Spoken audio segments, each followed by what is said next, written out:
More and more t-shirts. Actually, this is about fixing a problem that I was reporting in my last video, which for me was just yesterday. I'll be back in a minute to explain what.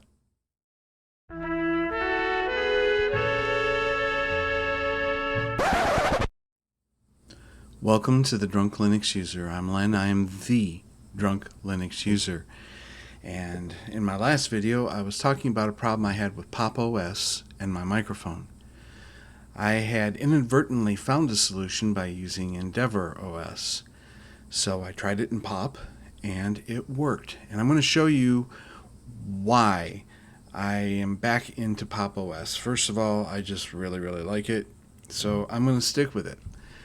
And, of course, when I try to do things this way, here we go. This is OBS showing up on my desktop right now. And wow, it's like infinity and beyond, right? Okay, so this is OBS, but the thing that you really want to start off with is going into settings. And if you need to see how that works, you go into your menu, settings. There we go. Let's go into sound, which is right here. I was already on it. Don't worry about the volume levels up here, but what we are dealing with is the input. Now, I originally had this set for this particular microphone, but I don't know. Just double check. Make sure the microphone that you want to use in OBS is selected here first. It's very important. We'll go ahead and close that down. We'll just minimize it. When you go into OBS, go into settings, go into audio, and under desktop audio, instead of choosing the microphone that you think you're supposed to be using, use default.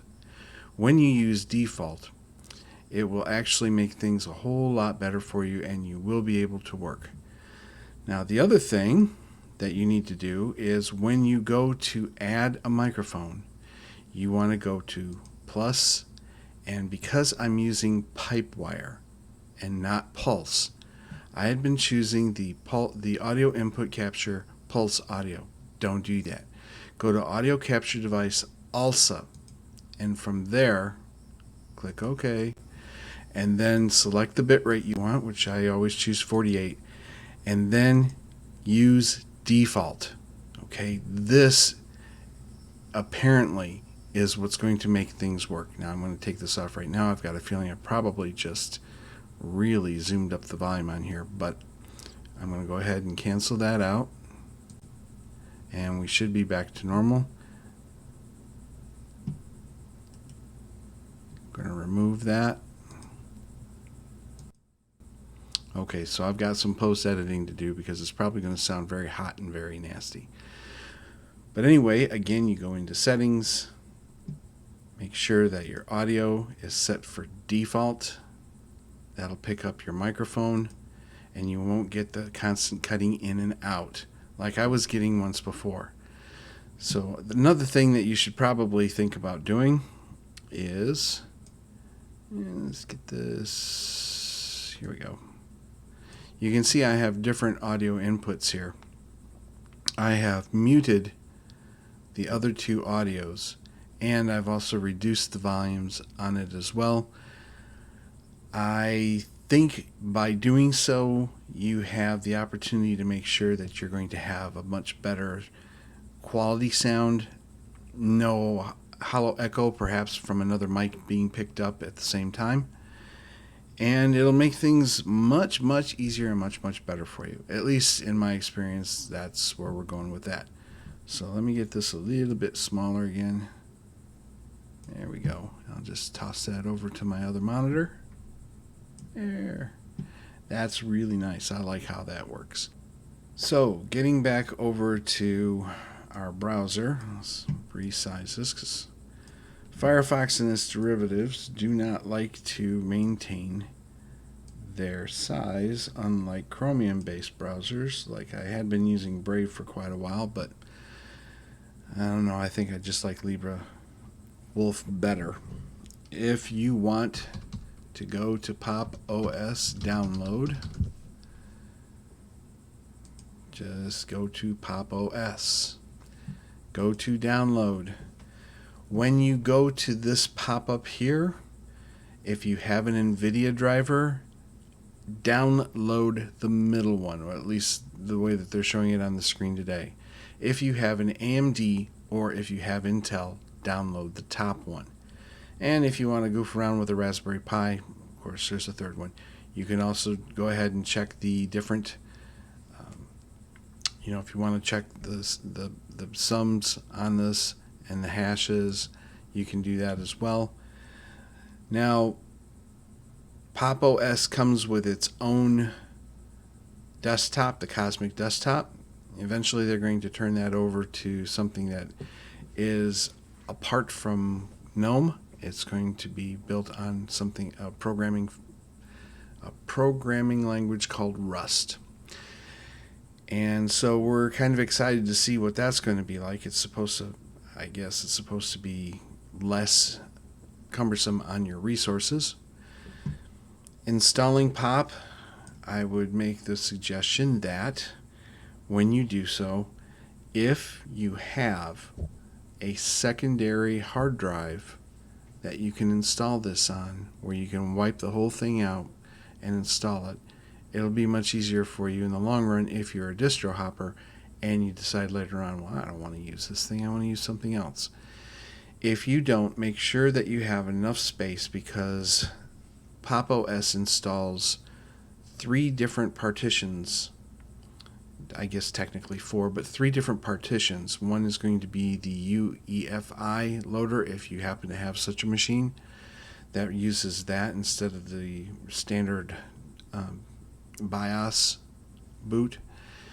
And it also includes a recovery partition, as well as your main partition that's going to hold all of your system files and your home directory and things like that. And it's also going to automatically put in a swap file. Now, if you don't have enough RAM, you'll probably be using that swap file. If you do have enough RAM, you probably will never touch it, but leave it anyway. It's very well designed. I think that in this case, just leave it alone. But if you decide you're going to take off Pop OS later, you're going to run into some problems. There's just simply for the fact that you've got more to pay attention to. It's not impossible. Obviously, I've been doing it, but if you want to be very, very careful about your system, if you happen to have a secondary internal drive that you can install this on, I highly suggest it. The other unique thing about Pop OS is that it does not use the grub bootloading menu. It uses system. And system boot is a little bit different, and you may not initially, if you happen to have Windows, for example, on your other hard drive or another partition, this particular boot system may not include it right away. So you're going to think, oh my God, I lost my Windows. You haven't. It just hasn't been included in that. One of the other things that I have found that I'm actually using, and it works really, really nicely, is something called Refind. Now this is, let's see, how can I find Refind? I found it just a moment ago. Let's just use this. Right here, you'll see that with Refind, you'll be able to see at a glance which operating system you can boot into. I seem to have better luck with Refind than I do with Grub. It always seems that whenever I'm messing around with Linux for some reason, and this is my fault, I completely admit it, I tend to hose Grub a lot just because I'm playing around and I'm just trying to figure out what I want. So if you want something that is going to be able to keep track of whatever operating system you have on your system, you can boot into Windows, you can boot into Linux. You can see on here it also has the Mac emblem on there as well, that little Apple thing up there. I think it's really nice. It's also themable if you want to use a different set of icons and backgrounds. And this page has instructions. For example, you can see this is a different type of boot screen, and there's no more on there. I will leave this link in the description if you're interested. Another thing that you will find the further you get into using different distributions in Linux is that your UEFI directory is going to have accumulated a number of different operating system bootloaders. And if you've removed them from your system, if you've removed the operating systems and you've reinstalled over with something different, those little buggers don't leave. So what I'm going to do is, in my next video, I'm going to go ahead and I'm going to go through that process of, in Linux, how to be able to remove those listings off your UEFI bootloader so that it's much cleaner. And I won't have a chance to, unless I set up a camera over this way, which I don't know if I can do that, but I'll try.